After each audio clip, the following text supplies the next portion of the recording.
Okay, everyone. So today's the next lesson we're doing here is all about nutrient cycling. So we're actually going to be going through three different types of nutrients and how they are recycled and basically reused over and over again with living things. Okay, so we're going to do the water cycle. We're going to look at the carbon cycle as well as the nitrogen cycle. Okay, so there are many nutrient cycles.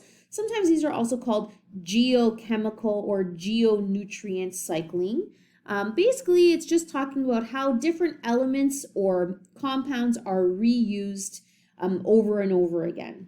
Okay, so before we get into it, we kind of have to have a few definitions that we're going to go through here. So the first is a nutrient. Like when we say nutrient, what does that mean? A nutrient is really any item that a living thing requires at some point in their life to live. So it could be to build cells, repair cells. It could be to receive energy for multiple reasons. Really, it's anything classified as something a living thing needs.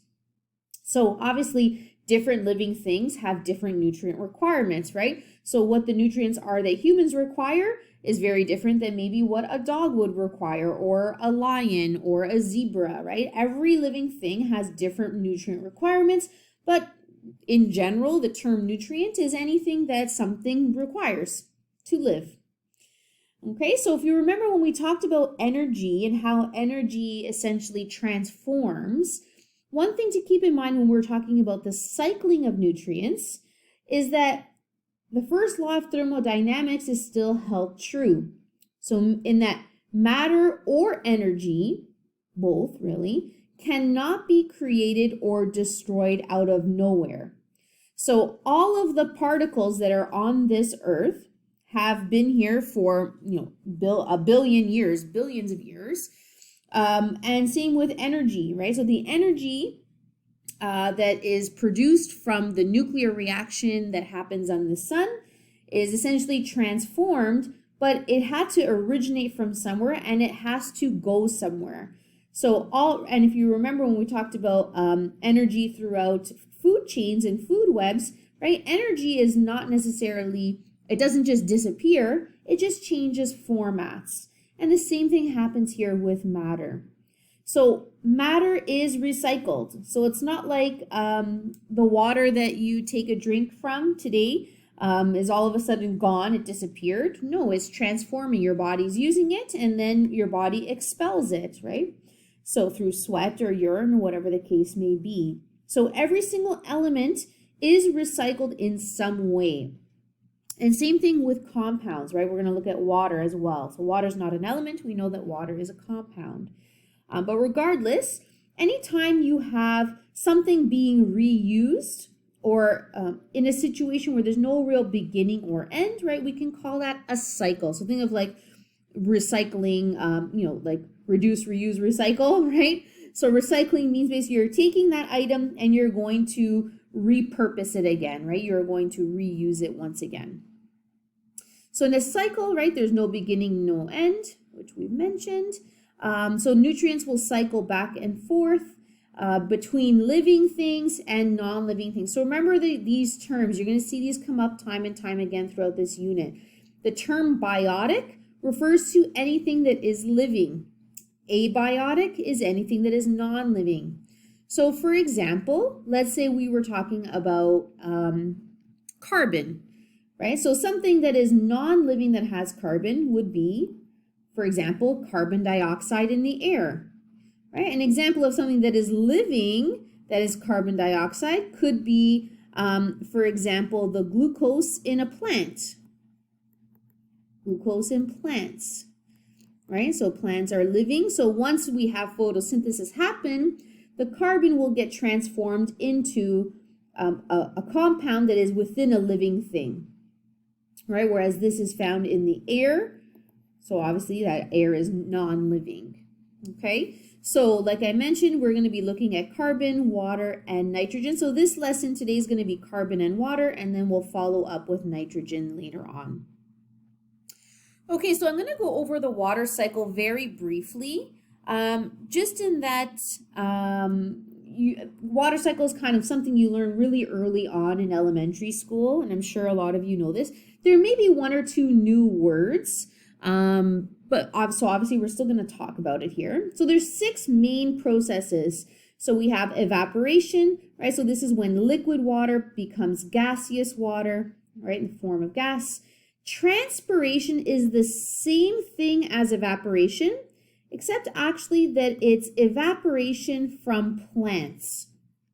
So, let's say you have a plant here, a flower, here are the roots, right? So naturally, just like water will evaporate off of a lake or off of a body of water, water will come out of plant cells. So what ends up happening is you have evaporation occurring. It just has a different terminology because we're being specific in where the water source is coming from. So evaporation really is from any other it could be a lake, a river, any type of water source, a puddle even, right? Whereas transpiration is specific evaporation from plant leaves or plant organisms. Okay. Condensation is where you have the opposite of evaporation, right? So it's where you have gas, water becoming liquid once again. Precipitation is where you have essentially the liquid water, or it could be in the form of snow, right? But anytime you have that water coming back down onto earth, so that could be in snow, rain, sleet, hail, whatever the form is, but it's still the same term. Infiltration, another term for infiltration is percolation.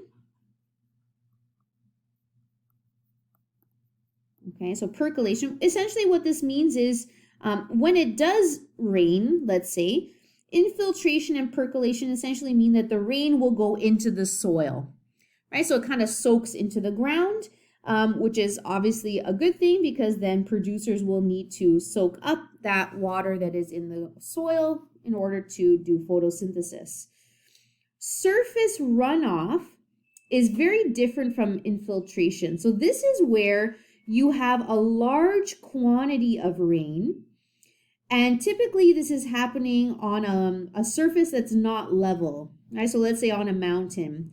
If you have a lot of rain coming down, what ends up happening is the water is coming too fast for the soil to actually properly absorb it.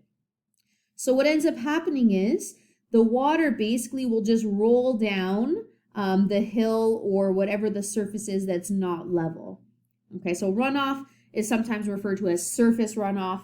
So this typically happens when there is either a very hilly area, or if it's precipitating so much that it's not able to properly go into the soil. Okay, so here's a nice picture kind of summarizing all those terms we just said. So here we have evaporation, right?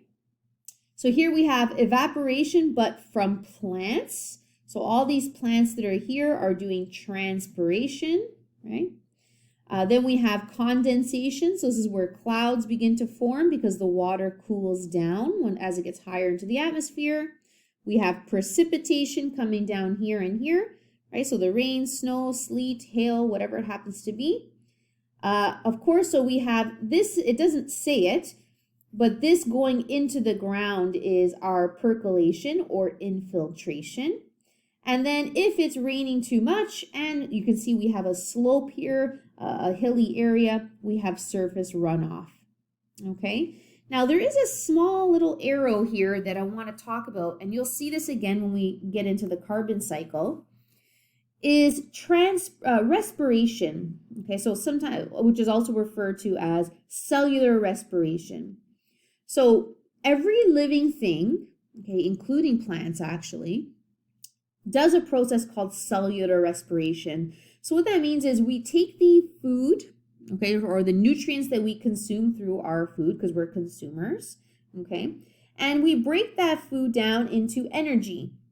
And when that happens, we're going to have water that is released as a result of that. So you're probably wondering, well, where does that come from? So a lot of the water actually comes out in our breath. So if you've ever been outside on a cold day and you see your breath, right? You can, if you breathe out, you can see it. It's condensing, so you can see like a little, almost looks like a puff of cloud or something. What's happening is the water that is coming from your breath is cooling down because it's cold outside, and then you can see the water droplets. Okay, that's actually part of the reason why we have social distancing happening right now, is because when you're breathing, or even naturally, it doesn't mean you're necessarily sneezing or coughing, but when you're breathing, you are expelling droplets of water as you are breathing. So that's why it's important to stay a certain distance away from other people, because just them breathing might be enough for you to have those water droplets go on you if you're too close. Okay, so that one hit close to home on that point, but it's an important thing to mention, especially now, right? Like, why are we doing this whole thing? Why do we have to do social distancing? That's exactly why.